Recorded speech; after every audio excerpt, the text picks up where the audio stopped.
President Obama wants the Senate to use the lame duck session of Congress to pass the so-called DREAM Act, which would allow pathway to citizenship for young illegal immigrants who finish 2 years of college or military service.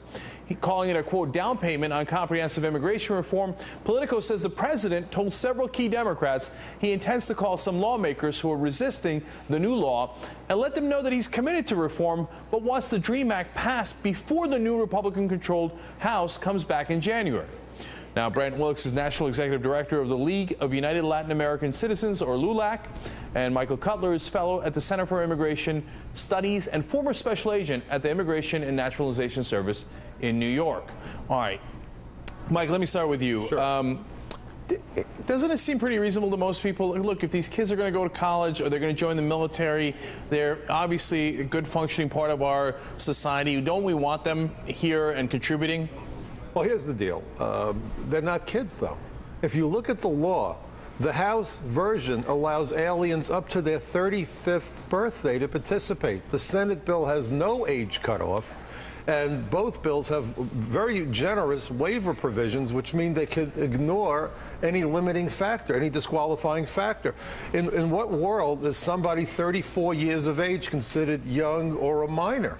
And, you know, it's kind of remarkable that the word DREAM Act has the word alien in it. Normally, when I talk about illegal aliens, people get upset about alien. But I think that this bill is packaged to create the idea about the American dream, but this really isn't about the American dream. It's not about children. It's not about young people.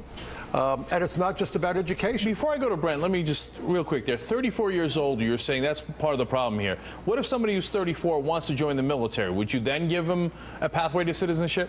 I'll be honest. I don't like the idea of illegal aliens joining the military. Immigrants, right? No, well, okay, go ahead. All right, go ahead, I'm sorry, Brent. Go ahead. We disagree on the word. It's not a big deal. No, go ahead. The word alien simply means any person not a citizen or national, and it's in the DREAM Act, alien minors. Go ahead. Okay, but the idea that we would put people into the military and give them firearms instruction and tactical training, you know, the law says that an illegal immigrant or alien is not allowed to carry a firearm, and if they're found with a weapon, it's a 10-year felony.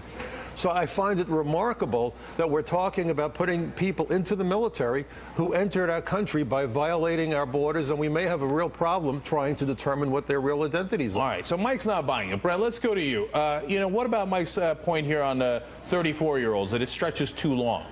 Well, it's completely unfactual. The fact is you have to be 15 years of age or younger when you came into the United States to be able to apply for this legislation. So if you were over the age of 15 when you came into this country, you're not eligible to apply for the DREAM Act. And if you age out, if you're over 35, or in some cases I think 30 is the one of the Senate bills is at the age 30, you can apply even if you were under the age of 15 when you came into this country. So what we're really talking about is people that were brought into this country when they were very young by their parents. It wasn't their fault that they came here. Their parents brought them in out of status, certainly, but they didn't have any responsibility for that.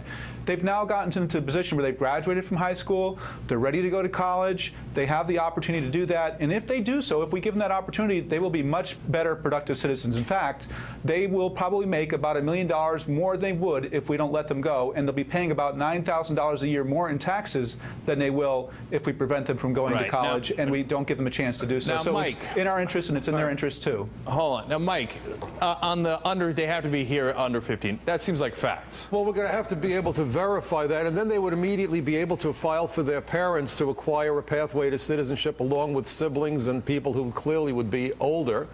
And why would you want to give in-state tuition to illegal aliens when we're not doing it for U.S. citizens? And if we do this, everybody going to college will wind up paying more in tuition because the money's got to come from somewhere. All right, Brent, let me ask about that. You know, he says they're going to pay more in tuition. I know we've had a similar discussion about this. How do you answer that? Well, really, that's, again, not true. If you're a resident of a state that provides special breaks to the in-state residents, then yes, you'd be able to participate in that program. But the vast majority of these students aren't going to be going to your very expensive colleges. They're going to be going to two-year community colleges. It's very uncostly to begin with.